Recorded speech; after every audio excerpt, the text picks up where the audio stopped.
Hello, we are back and we are live with episode 3 of the Supreme Cleveland Sports Show, the biggest, most excellent sports show around.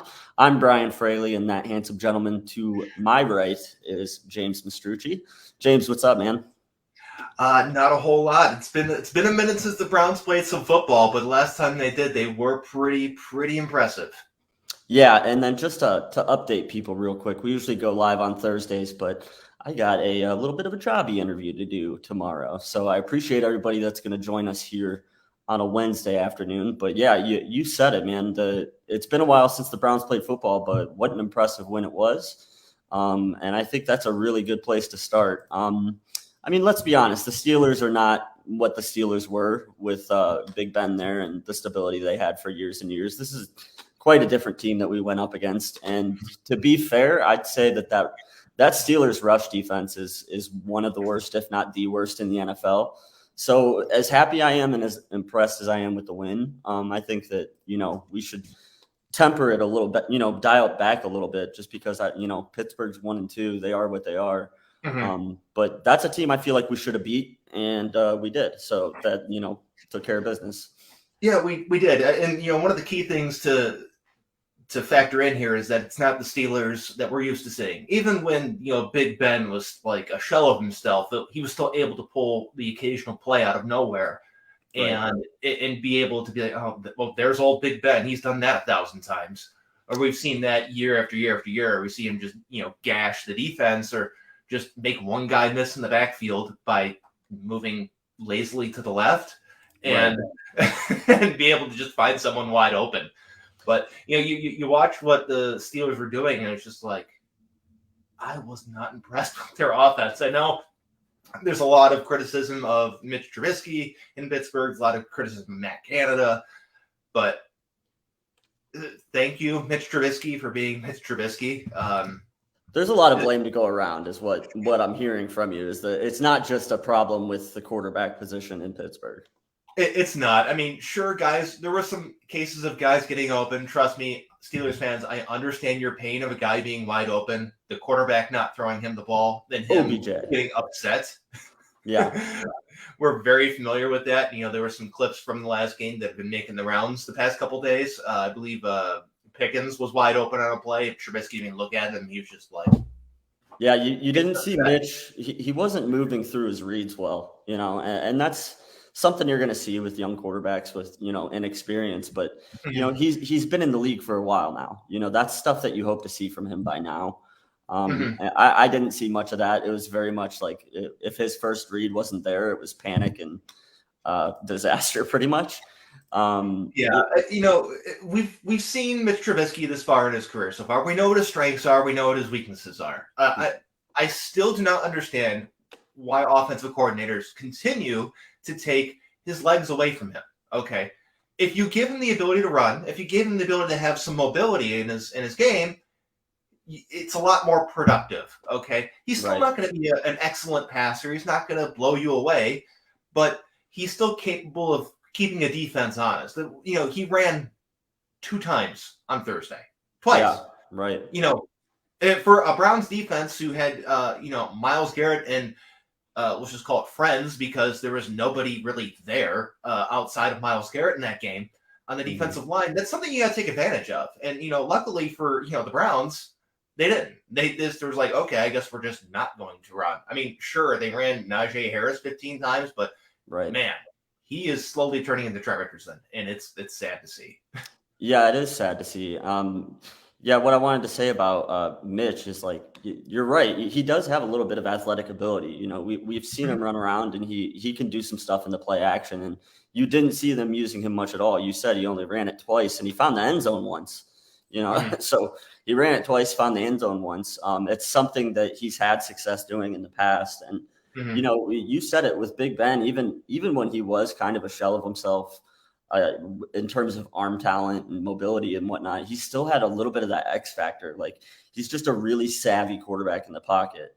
And you mentioned just those subtle little adjustments, those little moves to the left, little moves to the right. Like, his comfort in the pocket, like it extended plays, and it gave the Steelers the ability to just like have that X factor and that big play that you just don't see happening with Mitch. And it feels like if they did open it up a little bit and let him move around, that's something that could have been successful. It definitely, it couldn't have been less successful than what they attempted to do because, their offense did not look great.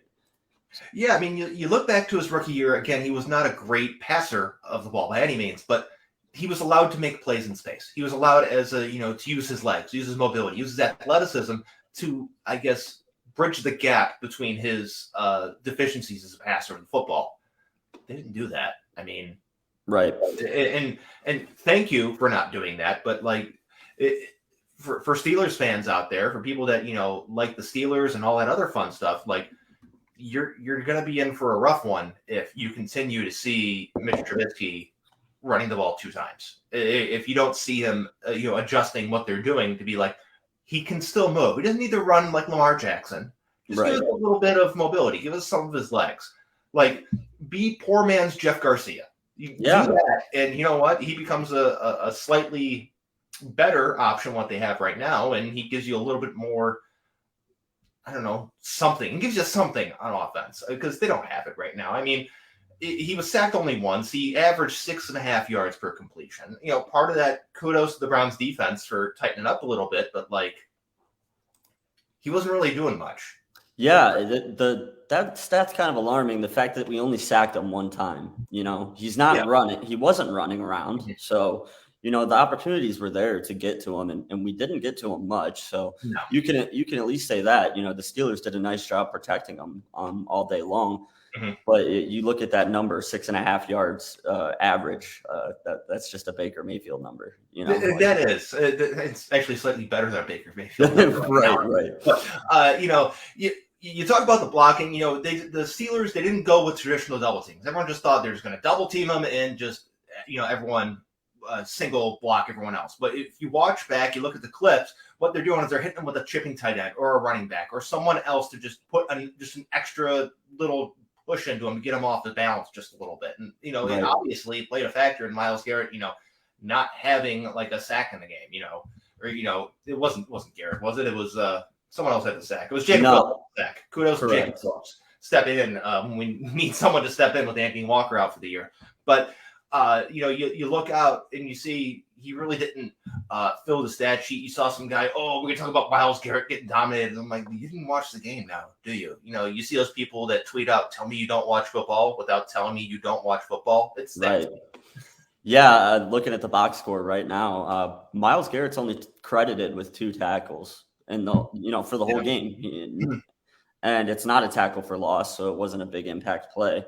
Mm-hmm. So yeah, he had a quiet game. Like the Steelers did a good job containing him. And like you said, it wasn't the traditional double team. And I think that did a good job of at least slowing the Browns defense up a little bit. Mm-hmm. And man, you mentioned Jacob Phillips. He had 7 tackles. He led the team on the day for a guy to come in with Anthony Walker down, like he really stepped up and had a great game. But outside of him, there's nobody on the defense that really did anything all that special this game. No, not really. And, again, kudos to Jacob Phillips because it really seemed like he was kind of on the outs not that long ago. It did. It really felt like he was just on the outs. Again, I know this Pittsburgh team is not a good Pittsburgh team. This offense is not going to be like some of the offenses we're going to be seeing later this season. Okay. But, kind of being thrust in, getting 7 tackles, getting a sack, like, nice. Right. That's what we needed. That was exactly what this defense needed to actually, show some stability and, ward off another fourth quarter collapse. Okay. Right. Yeah. It's the fact the Steelers only scored 17 points. I guess the point that we're making is it's a combination of both. It's a little bit of their ineptitude on offense, and it's also a little bit of the Browns defense not doing things perfectly, so you got to look at both sides of it. And you can't just say because we won the game by 12 that the defense had a good day, because I to be honest with you, I didn't think that the defense played all that great. No, they weren't particularly impressive. I mean, again, the Steelers were only 1 for 9 on 3rd down. That kind of matters. Okay. Right. Some of that is defense, some of that's just bad plays from Pittsburgh. Okay. Yeah. That's what it is. But you look at just their offense, their yards per play. It was higher than Cleveland's. Theirs was 5.6. The Browns was only 5.3. Okay, Right. but what you have to pay attention to, and there's a key factor here, and that's time of possession. I know a lot of people are like, "Oh, time of possession's overrated." I'm sorry, it's not. It's not. It's very important when you have a game with quarterbacks like Mitch Trubisky and Jacoby Brissett. And again, it's not a shot at Jacoby Brissett, but we know who he is. He's playing really well right now, and that's fantastic. He's helping the Browns get to 2-1. That's awesome. They should be 3-0. Different story, but he's put them in position to be 3-0. They are 2-1. But you look at time of possession. The Browns dominated time of possession. 36 minutes of possession compared to just barely under 24 for the Steelers. Yeah. And that's huge because guess whose defense isn't on the field for over half the game? The Browns' defense isn't on the field. It's the Steelers' defense. And you saw that play out. They got gashed. They were winded. The Browns ran for 170 yards in this game. Yeah, they ran the ball very well. Like I mentioned at the beginning of the show, their run defense is notoriously bad. So I think the game plan was perfect, And yeah, when you're a team like the Browns that relies on the run heavily, like time of possession is everything. The longer you keep that defense on the field when you're running and you got to tackle a guy like Nick Chubb. I mean, I don't care if Chubb even has a bad game, and he's going to have a bad game here and there. Like it wears on a defense when you continue to go to him time and time again, because, that's a big guy to take down. It is. 23 rushing attempts from Nick Chubb, and then you sprinkle in 12 from Kareem Hunt, who looks like he's running 1,000 miles an hour at the line to get like a gain of 3 most of the time. Right. Okay. That wears on you. You get beaten down. You get beat up. You're like, oh, God damn it. They're bringing in Kareem Hunt again. And, we know what this is. It's going to be a straight line gap run, and that's what it is most of the time. Yeah. I think we've seen that there's some holes in the Browns defense, and the longer you can keep your offense on the field, the better, A lot of the NFL, a lot of defense in the NFL it's offensive strategy. If it's when you go up against a guy like a Patty Mahomes or a Josh Allen, like you don't want the ball in those guys' hands, No, so for people who say time of possession is overrated, I can't disagree more, especially like you said, when we got a guy like Jacoby Brissett at the helm. And I'm not saying he's bad. He's playing the best football I think he's played in his entire career. I think that speaks volumes to how good of a coach Kevin Stefanski is and how good of a job he's doing with that offensive unit. And again, the fact that, nobody made any big splashy plays on defense, but the game plan was so solid that, we did what we were supposed to do. So overall happy with the performance, but the defense still has a lot of holes. Yeah, they do. They gotta get to work. Luckily, long week. Okay, that they got for this upcoming game. They had all the time ahead of them to prepare to make any little adjustments. And again, next week they're not playing like an opponent that you normally think about as a good offensive team, but or even a more traditional type of quarterback. Mariota still runs. Right. I know I'm getting ahead of myself right here, but having this long week to prepare for the Falcons and, the threats that they, I guess, show that they have, that they'll present to you. Okay. And having that's going to go a long way, especially for a team who is uncertain who the defensive line is going to be. It's uncertain of, who is going to step up if they're without, 2 of their key defenders. Right, absolutely. And before we move on from the defense, though, I do want to highlight one of our viewer comments. This one says, it's from our buddy Josh Unger. What's up, Josh? It says, I agree, Brian, that stat is alarming about the Browns only sacking him 1 time. I'm very concerned about the Browns defense. So, yeah, there's other people are a little bit concerned too. And, like we said, there's some stuff there, but James, you said it. We couldn't have better timing for having the long week, to have this time to prep for Marcus Mariota and, not to get ahead of myself, but yeah, we're going to talk about Myles Garrett's situation and, to give him time to potentially get back on the field is massive. So yeah, we'll highlight one more comment. Not going to read the whole thing, but this one essentially says, are you concerned with Chubb and Kareem Hunt getting worn down by the time that Deshaun Watson comes back? James, I'll let you address that one first. I'm not concerned that they're going to be, worn down. I mean, they're still splitting carries pretty good. It's not like they're, giving Nick Chubb the Derrick Henry treatment or, back in the day we see a guy run 35 times a game for 90 yards because, yards after contact wasn't a thing. Right. So I'm not necessarily concerned. They're still splitting things up. Even this is one of the heavier workloads we've seen Chubb have so far. And I know it's just 3 games, but, this was a game where it was a grinded out, let's just continue to just chug along type game. There was no need for having to score quickly. There was no need for having to continuously put up points. This was a just grind it out, get this game, get the W in the books, move along to next week type of game. I'm not worried about this. Next week we'll probably see Chubb have, 20 or less carries. Okay. We'll probably see a little more passing game. We'll see maybe a little more Kareem Hunt.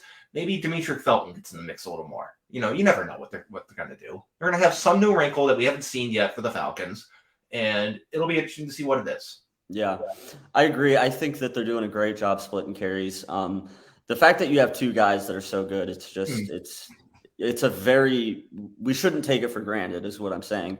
But because the way that we use them both and they balance things out, I don't think there's going to be any more wear and tear than there would have been if Deshaun started the season with them. Like, obviously, the workload's going to be a little heavier with Jacoby, but we're still very much going to be a run-dominant team. When you have 2 of the best running backs in the league on your roster, I mean, you're crazy to take chances and throw the ball if you don't have to. And that's why the Pittsburgh game plan was what it was. And, we just kept giving them the ball because – I mean, if you don't have to put the ball in the air in the NFL and you can control a game and be out in front the whole game, like, that's tremendous. Like, you're going to do that every chance that you have. I think that I understand the sentiment, but I think that they, it'll be just about as normal wear and tear that they would have by week 12, week 13 as it would have been if he was here anyway. And something to keep in mind, I just got reminded of a statistic I saw the other day. Nick Chubb is like number 1 in yards after contact. And, I saw some concerns being like, oh, it means getting hit by linemen or linebackers. And we saw it a lot in the game. We've seen it in a lot of other primetime games. They've highlighted it. What they're doing is they're trying to isolate smaller defenders. So undersized linebackers, corners, safeties, and make that guy be the first person that Chubb actually has an encounter with, because that guy's not going to be strong enough to take him down by himself. Or, someone like a Chubb is able to do a little something, a juke move, a spin, a little hesitation move, and the contact is just being barely touched. So it's about isolating a smaller defender and making that guy have the play on the running back, because if you can do that, your running game is going to be successful. And we've seen time and time again what the Browns are doing. Excuse me. Yeah, it's just like basketball. You want to exploit mismatches. And when you can just go after a defender instead of having to put a blocker on him, that adds a blocker to the mix. You know what I mean? So it's like, it's really smart what Stefanski does and his run scheme with things. And like you said, you want to make that first guy that Chubb has to go up against be a smaller guy. And when you do that, your chances of having yards after contact go up, dramatically. And it's all by design, and that also is going to help Nick Chubb in the long run too, because he's not meeting up with the biggest guys on the defense, first thing when he gets through the line. It's some of those smaller backs or, defensive backs that Stefanski ends up exploiting. But yeah, you see that at every level of football. Like, I don't know if you saw any of the Clemson game, I did. But yeah, they got exploited. Dabo Swinney's, all of his sons have played for him at some point in time. May or may not. I know we're not a college football show, but can we talk about for just a second how sick of Dabo Swinney I am? I am just like, I am exhausted from him. I'm like, okay, can we stop pretending like this guy's some genius? This guy's awesome. Okay. Right. He runs out first out of the tunnel. We're not here to see you, bud. Yep. It's hilarious. He looked like Forrest Gump too, coming down that hill when he was running out. It was so funny. But my point I'm making is there's a little bit of nepotism there, and he makes sure that his boys see playing time. Well, his one son happened to be on the kick team. Wake Forest saw that they were putting him out there on the kick team, and they kicked right at him. 3 kicks in a row. The first thing that happened, the kicker kicks it at him, great kick. Yeah. Has a little trouble with it, carries it about 9 yards. He's down at the 19. Mhm. So they're lucky to have maintained possession of the ball there. Worked to perfection. He puts him back out there again on the next weight kickoff. They do it again, and they have him call a fair catch. You could tell Dabo said, if the ball comes to you, you're not running it. You're call a fair catch. So they get him to call a fair catch twice inside of the 20 on a kickoff. And that's what we see Stefanski do. The point I'm making here is, he's always trying to find the guy on the defense that is going to be a mismatch for Chubb and try to exploit him in the run design. And that's what we saw him doing. And I think it's been working to perfection, really. Yeah, I mean, the Browns did get, Jack Conklin back too. So that did help with their blocking. It did help with their scheme. James Hudson filled in admirably. Okay. He played better than I think anyone thought he was going to, considering what we saw out of him last year. Yeah, we have a great offensive line coach, and we're getting guys healthy too. So it's only going to get better. So like the run game and the offense, like I'm really happy with where things are so far, and to have a chance to be 3-1, after the Falcons game, we'll get to that later. You couldn't be happier with Jacoby Brissett being your starting quarterback. Everything's working out by design for the moment. Everything is working pretty good, and you look at Brissett, he's not someone's going to push the ball down the field a whole bunch. You look at his attempts of 15 or more air yards this year, it's one of the lowest at just 7.61%. Yeah. However, he is completing 42.86% of those passes. Okay. So it's not like he's just chucking it down there and nothing's happening. He's still getting a pretty good, amount of completions down the field, because he's making the right decisions. Guys are open and he's finding them, which is important, as we found out from the last quarterback. He's getting a lot out of this receiving group too, because like these receivers are not good, and like Amari Cooper has looked like a true number one guy, and that's something that both of us were saying before the season. Like, I don't know if he's number one guy still. So that's a lot of that has to do with Jacoby making the right decisions, and but yeah, he's not taking chances. And when you have a run dominant team that can dominate possession, you just don't turn the ball over, and that's the thing that Jacoby has done so well. He's only got the 1 interception on the year.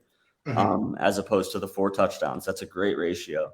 When he was a young quarterback in the league and they were trying to figure out if he was a starter, he had a lot of issues with turning the ball over and throwing picks. Like that is something that he has worked on mightily. And the part of the reason we're having so much success is that Jacoby has been very humble in knowing his ability as a quarterback and not trying to take too many chances. So, yeah, I mean, ideally as an offense, you'd like to be able to push the ball down the field once in a while, but I'm not disappointed that we don't see that from Jacoby because that's just not who he is. Yeah, he's doing the right thing. He's making the right decision, and ultimately, that's what it comes down to: is decision making.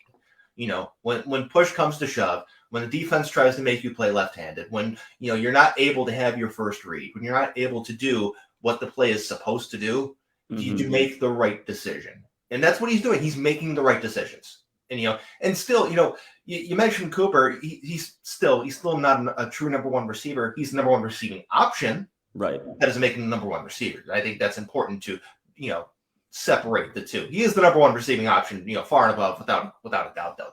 The dude has been much, much more productive and much better than I thought he was going to be this year so far through 3 games. Yeah, couldn't be happier with what we've seen from him either. So, yeah, the Browns offense is in as good of a spot as I feel like it could be, all things considered, with things in Brissett's hands moving forward. And because this division is so weak and because, the Steelers team isn't what it once was, like everything's still on the table at this point. So, obviously you want to taper your expectations, but there's a lot of reason to be excited about, things moving forward from here. Whereas at the start of the season, I wasn't as optimistic. So, so yeah, a lot of good things to be positive about, and hopefully, moving into next week, we can go to 3-1. But we got to talk about the Myles Garrett situation. James, I know that you've been following this pretty closely since it happened. I'm going to turn this one over to you and just kind of let you set the table with what's happened, and just kind of update us on his injury situation before we go to bad tweets.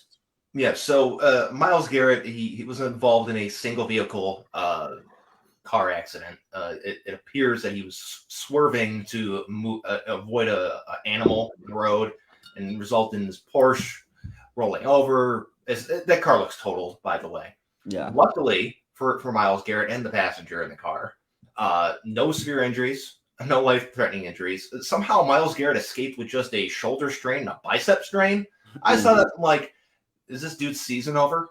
Because Right. for the longest time throughout this entire, the reporting of what happened, it was just no life-threatening injuries, no serious injuries, nothing of this. And I'm like, I didn't like when it was happening. I understand like certain things have to happen. I just, you're looking at it from updates and what's going on. And it's like, okay, It didn't sound great. it didn't sound great because you're not getting any real information. I mean, it read like John Heyman's Twitter timeline, where he keeps regurgitating the same thing over and over again, but you've learned nothing. Okay, Yeah, non-life threatening, just that's it. Like, no okay, severe injuries, no critical injuries, but they weren't telling broke us. every bone in his body, and Right. it was like non-life-threatening injuries. Mhm. Okay, but then it comes out no broken muscle, like no broken bones. That's a huge, huge update. Huge development there, and it's like only a couple strains, and that's it. Like he might be able to play Sunday.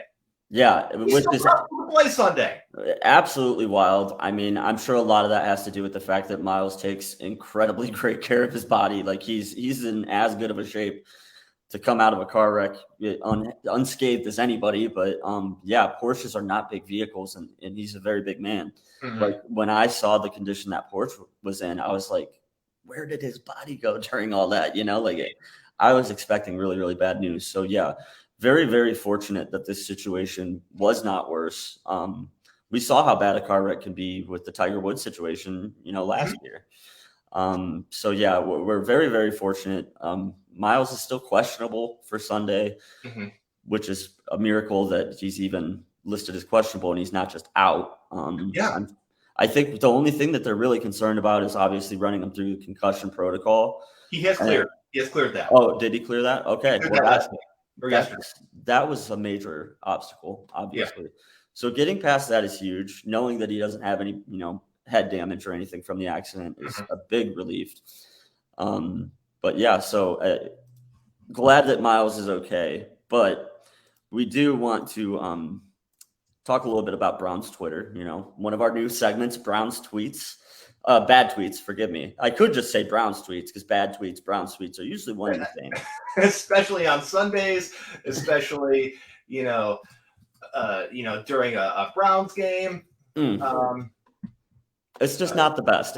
There's a lot of toxic stuff going on Brown's Twitter, and that's why we started this segment. And so yeah, the twist to this week is all I'm doing is just typing Myles Garrett into the chat bar and hitting enter. And we're just going to take a look at some of the latest tweets here, just to give you guys an idea of how easy it is to do a simple search of a player name and find some of the worst garbage on the internet. And we'll just start right here. I'm not going to say his tag because it's dumb. This one says, Myles Garrett now knows what it feels like to get sacked by Myles Garrett with a winky face. That's a real tweet. And supposedly from a Browns fan, and his bio happens to say Baker number 6, so not surprised. Of course it does. I mean, I understand, like, the idea, the frame of, like, yeah, when Myles Garrett hits you, it's gonna hurt, but, like, how about we don't make light of a situation of him where he could have suffered serious injuries, if not worse? Like, right. And that's just one of the ones that I can read on a family-friendly show. I mean, it's swing and a miss from Mr. Baker Bro there. Yeah. Okay. And there's so much here. Okay. Let's see oh no, I can't read that. I can't read that. Can you censor it? I don't even think I could do that. Okay. So this is from a different fan of a different team. Just saying Myles Garrett's okay, blah, blah, blah. Let's talk about Myles Garrett being a dirty player. The guy used a helmet as a weapon. So glad he's okay, but he's still a bad guy. That's Uh, that's from a Steeler fan. of course. I mean, listen, the helmet moment was not a good moment for anybody. Okay. And, when you look back at going back in time 3 years now, I can't believe it's been 3 years since that happened. Okay. It was not a good look. I didn't care that for all the people deciding to champion that moment. I didn't like that, t-shirt companies are profiting off that moment. And I didn't care that, our then coach decided to wear said t-shirt to a movie and get a picture taken with it. Like, Yeah, exactly. I mean, it's sad, and like the reason that I talk about this stuff too is like Cleveland isn't the most attractive destination for players, and like a lot of players like they're on Twitter, like they read this stuff. Here's one. I'm going to read this one because this deserves to be called out. This account, NFL Rumors, posted a photo that TMZ shared of Myles Garrett after the crash, and you could see he's bleeding heavily from his wrist. So that's the photo. And this person underneath basically says, yeah, but it's also Myles Garrett, the boy who cried racism as an excuse to beat another player with his helmet. There's more than one side to every story, bud. what are we doing here with that? Like, what is that? Like, how do you get there? Exactly. How do you turn a single car crash that no foul play here at all? He was swerving to avoid an animal. He wasn't drunk. He wasn't getting high. He wasn't out partying. He wasn't cheating on his wife. Like he got in a single car crash. Going home from practice. Right. And you're going to take this and use it as an opportunity to say that he's somehow a racist. I don't know what this tweet looks like or what the person looks like, but kind of take a guess what their profile picture is. If it has a picture of him, is he in his car with sunglasses and a hat on? Because that's the type of tweet you get from those people. Yeah, it's somebody that didn't even post a photo. They're a Penn State and Steeler fan, and it says I spend more time in Twitter jail than I do typing my replies. Oh, so that means this guy's just one of the classiest people. One of his favorite words he probably tweets all the time is woke. Okay, yeah, we know. I know more about. I know this guy's life story already. Yep. And guys, I'm just like looking through. These are just the first 20 tweets that I've gone through by simply typing the name Myles Garrett. Nothing else. Like I'm not trying to influence this in any way. This is just some of the stuff. And we will say too, there's a lot of Cleveland fans that are, saying good things, prayers for him. Glad he's okay. Grateful that, the situation isn't worse. Like there are people that say the right things, but like it's that easy when you're a Browns fan to go on Twitter. And if you don't curate your follows right, like you can follow some really toxic, terrible accounts, and these are the kind of takes that are being passed around. And that's part of the reason why we do this show, is like we want to shine a light on the way that Cleveland athletes are treated in this community. And it's not always pretty, and the only way to make the situation better is like if we hold some of these people accountable. And the good news is that a lot of these tweets do, like they're all getting ratioed, They are. And we'll get to the ratio Hall of Fame one in a second. But I got one that I sent to you. I'm just going to read this one right here. And it said, glad he is okay, but more drama with the football team. # Predator Karma. What the hell are we doing here? Oh, my God. What are we doing? Like Karma. That's what you're going to tweet out? And that was in a response to like one of the local TV stations' tweets. Okay. That's what you're with that. # Predator Karma. What? Yeah. And he's not the one carrying any of the accusations either. Like that's the thing. So you can disagree about having Watson on this team, what his background, his history is. No problem with that. Don't do this. It's so easy. You just don't have to be a terrible person and go, we're cursed, Predator Karma. It's all because we got rid of Baker Mayfield. This is happening. Yeah, it's ridiculous. It can happen to anyone driving on that road. Okay. Right, and just to be clear, like if you don't want to be a fan of the Browns, like I fully understand why. Like I get it. Personally, I feel differently about the situation, and just I don't follow personalities. I follow the team. You know what I mean? Like there's never going to be a 53-man roster full of perfect angels in the NFL. So I accepted that long ago. And I think that that's why, like, I kind of can move on with the situation. But it's your right and your prerogative not to. But when you jump on Twitter and you say stuff like this about arguably one of the best members of the Cleveland community in terms of athletes, like, he does a lot of outreach and a lot of great things for the city of Cleveland. And to attach negative karma from another player onto him, it's just wicked, like. Yeah, that's terrible. Like, who remembers, like, not that long ago when Myles Garrett was doing like little dog meetups with everyone with their dogs? Yeah, like he does all kinds of stuff. Like, he's not the guy you want to go after. If you have a problem with this, like, there are people that you can write emails to, that you can send a letter to, that probably deserve to hear some of the things that you have to say. But not Myles Garrett, not a guy who's never been accused of anything like that. That it's just ridiculous. I actually don't want to spend too much more time doing this because it's just kind of disheartening to read some of the comments about Myles. So it is. Let's get the Ratio Hall of Fame one, and we'll end it with that one because this one, all time ratio. Okay. I'll tell you the ratio first, then I'll read the tweet. That's going to be more fun. Okay. So this tweet has 225 comments.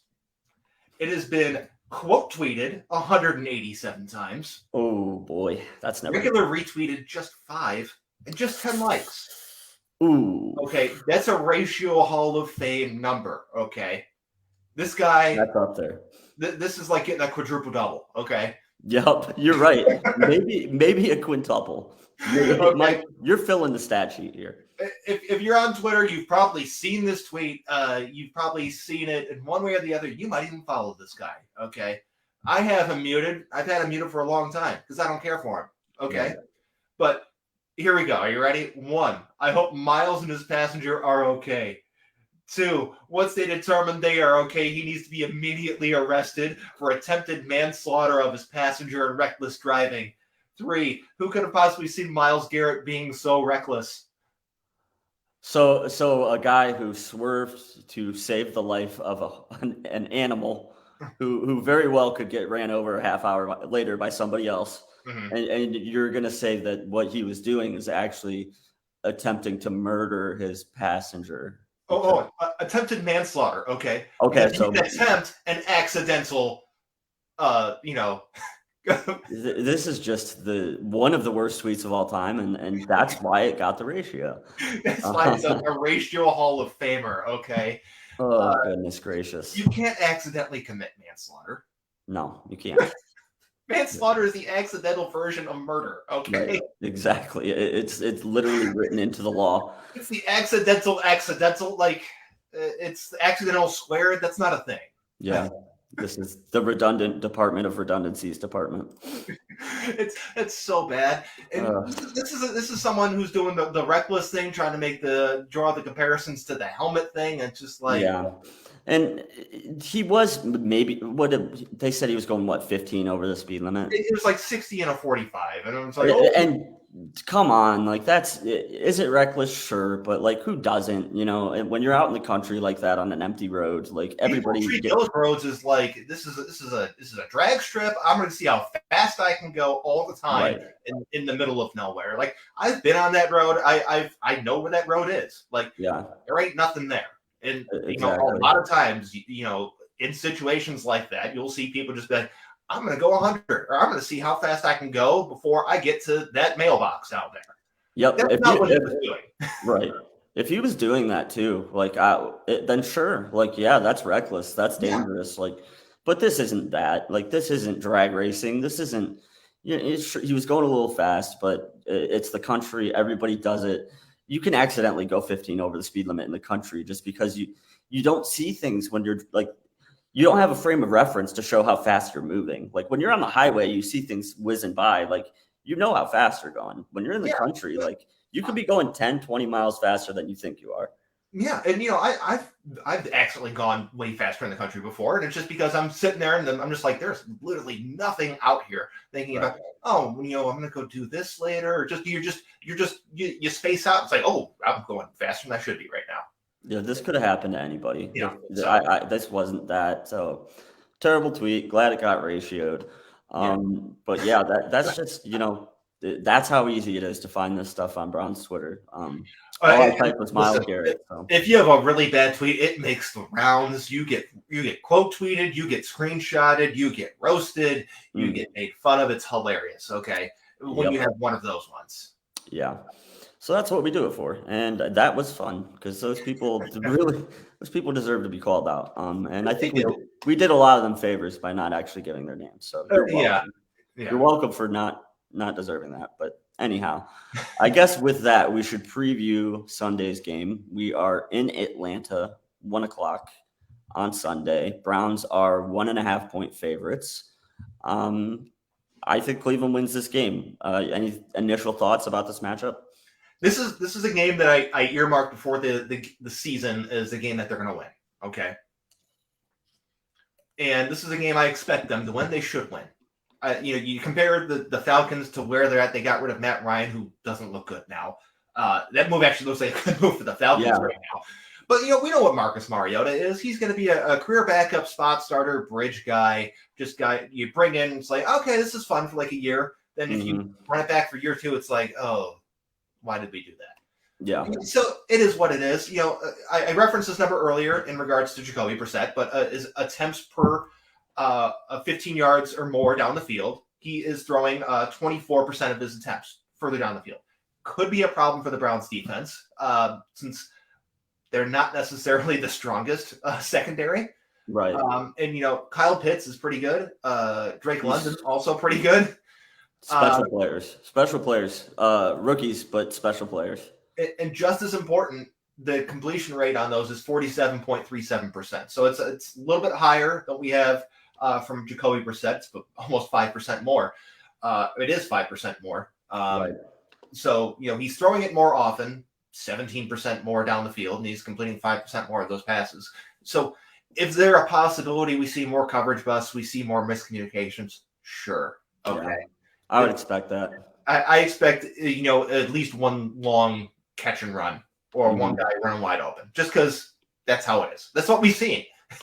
I think this game is very similar to the matchup with Pittsburgh, and I think that the game plan should remain very much the same. I wouldn't anticipate things to be all that much different. Stefanski's a genius, so he's a great offensive coach, so he's definitely going to mix up the looks. Like, you and I don't know what we're going to see on Sunday, and anybody who says they do is lying unless they're on that organization, because he does a really good job of mixing up looks and, mixing the packages up throughout the year. So, but I expect the game plan overall to still be, let's dominate time of possession. Let's use one of the best offensive lines in football and 2 of the best running backs in football to drive this offense. And I think that that's what's going to happen down there. Mm-hmm. I thought 1.5 is actually small for the spread. I get it. It's a road game, right? So it's a road game. You're dealing with the road game. So probably closer to 4 is what it should be. Right. But the Falcons get that little bump there. Another interesting stat here. I'm looking at sack prevention based off of blocking the quarterback. Falcons line not doing a great job. Currently, they're at -1 sacks prevented. That's not good. So not great. That's one of the lower numbers. You see some of the other guys on this list, Mahomes, Herbert, Hurts, Burrow, Jones, all at or around that -1. Mm-hmm. So that is a potential positive should Garrett and Clowney play, because those 2 are very good at creating pressure, especially on offensive lines that aren't particularly good. Yeah, right. And as of this moment, do you see anything about Garrett being out? Somebody messaged that they saw he was out, but I see him on the depth chart as the starter. I have not seen anything out. I know he's not addressing the media today. That's what I saw. I saw he wasn't going to address the media today. I've seen that. He's still listed as questionable, but that's all I've seen. When I saw that comment, I did a quick Twitter search of all the beat reporters. I did not see anything that said he's definitively out. Right, and the depth chart was released 2 hours ago, and he's listed as the starter. So yeah, he is questionable, but it's looking a lot better than we thought it would a couple days ago for his chances to play. But yeah, like you said, we should get to the quarterback more than we did against Pittsburgh against the Falcons. I would expect that fully.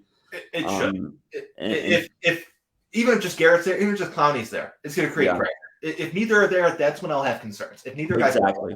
Yeah, they're both listed as questionable. If we get one or the other, we'll be fine. If we get both, then we'll really be fine.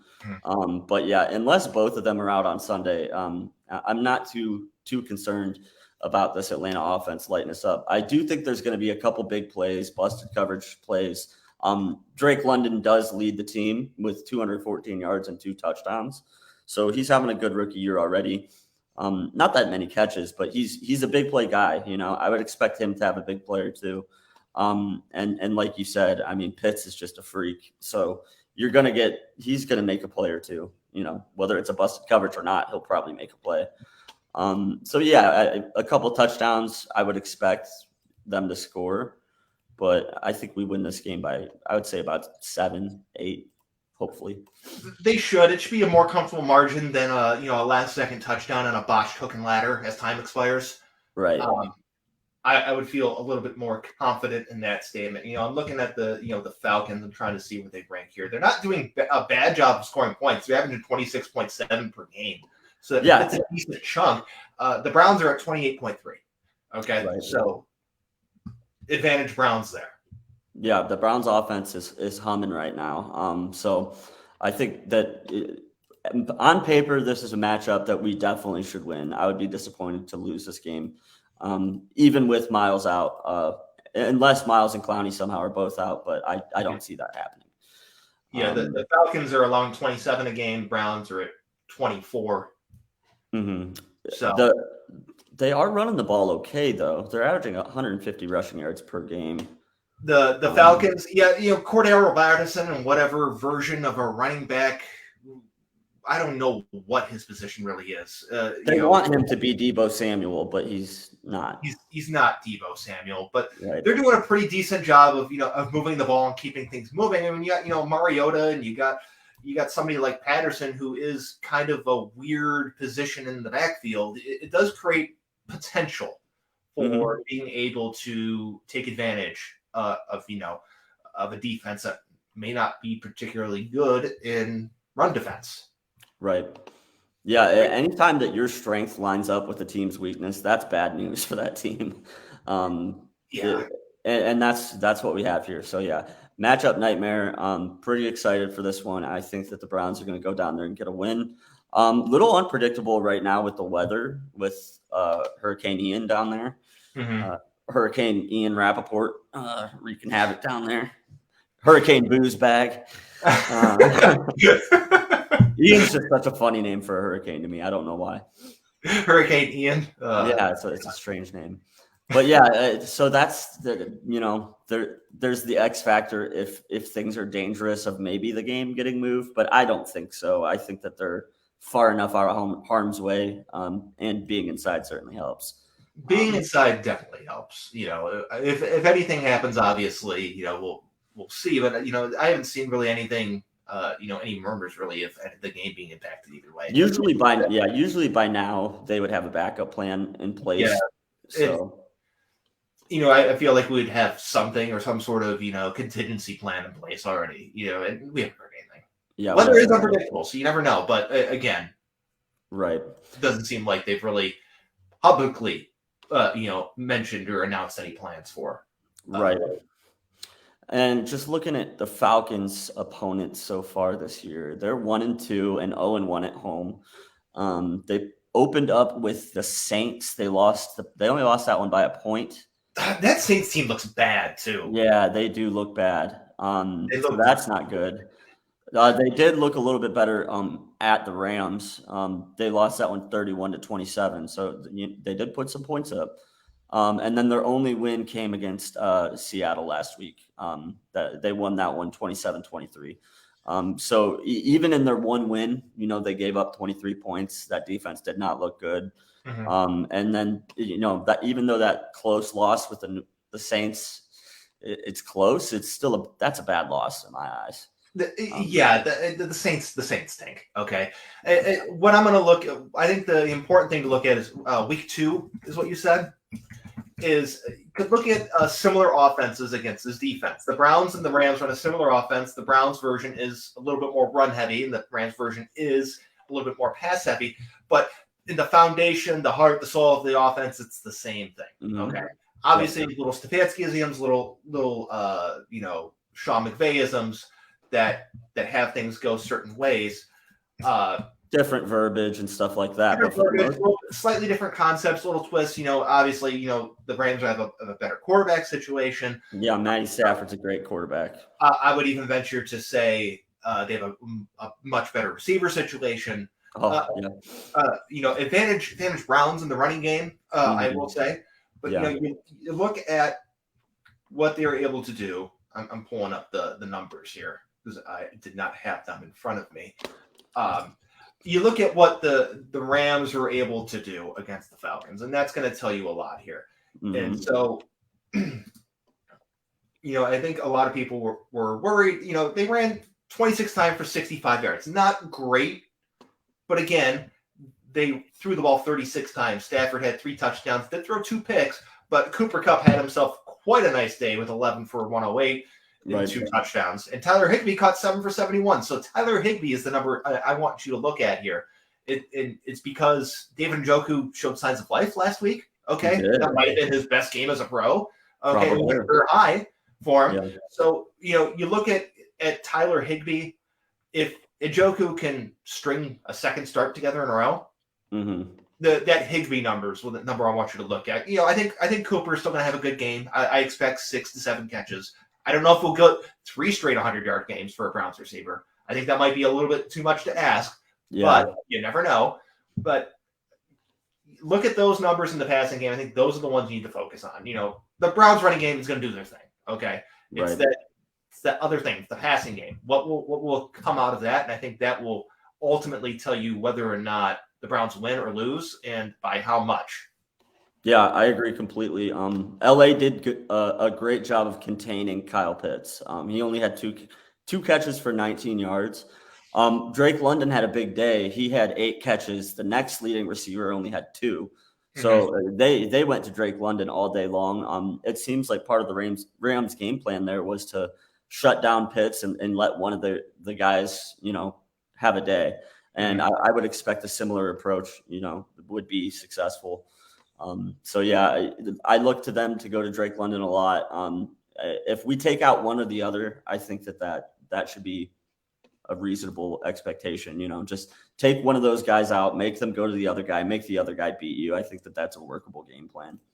Yeah. I mean, just who would you rather, I guess, have be the guy that beats you in this situation? I would say, I know that they're both very young players, but I would rather force them to go to Kyle Pitts than Drake London, honestly, because Drake London has a better chance of running wide open down the field. Exactly. Like busted coverage. I feel Kyle Pitts, if he's gonna have a good game, he's gonna have a lot of numbers. It's gonna be on a lot of short completions or shorter completions at least. Right, chunk plays, but not the big explosive offensive plays that you might see coming out of a guy like London. So yeah, I agree. The game plan should be to try to take out Drake London. And if they can do that, the only real threat is Cordero Patterson, but they can't run him more than 10 to 15 times because he's not a big guy. He's a speed guy. So even if he does have a big day, he's going to be very limited in what they can do with him. I picked the Browns to win this one. I'm going to say 31-24. I don't know why I'm giving a score. I don't usually do that, but that might have came to mind. Oh, we're doing scores now. Let's do scores. If you want. I'm just going to go with a nice classic 27-17. Okay. I'd be happier with that, but I see the Falcons offense just doing a little bit more against our defense. They could. You never know. I just, you got to throw out scores. I'm throwing out a score 27-17. A cliche score, but let's go with it. Mm-hmm. Yeah, the situation with Myles Garrett and Clowney is going to dictate a lot about which way this game goes. So, we'll keep an eye on that and keep you guys posted on social media about that situation. But do you have any final thoughts before we go for the week? This game's ultimately going to come down to making Marcus Mariota uncomfortable. Okay, it's about making him beat you with his arm. Okay, it's going to be about making him make tough plays. We've seen him. He can make the not tough play, the average play, the easy play. It's about making him make the tough play. Right. Okay. I know, like, oh yeah, it's just football jargon, whatever. But that's what it comes down to. Make him make the tough play. Make him stand in the pocket and throw and beat you. Okay. Make him make the, try and force a throw down the field. Not to someone who's wide open, but challenge coverage. Make him make it, I guess, uncomfortable. If you can make him uncomfortable, you can win this game. Okay. But if he starts reeling off some, big runs and being able to make some plays with the legs, they'll be in trouble. Yeah. And then just to go to the other side of the ball, I think you got to ride this run game until the wheels fall off. There's no reason to abandon the game plan now when it's working so well. So yeah, I look for things, the game plan to be very similar. Like we said, Stefanski will mix things up, but pretty optimistic about this week and the Browns so far this year. I cannot complain. It has been about as good as it could be so far. We should be 3-0, but here we are at 2-1 and a chance to go 3-1, which is better than a lot of us could have anticipated. So I mean, the offense has been spectacular. There are no concerns really offensively. Maybe sometimes in the heat of the moment, it's just like, what the hell are they doing on that play? But that's just gut reactions from watching a football game.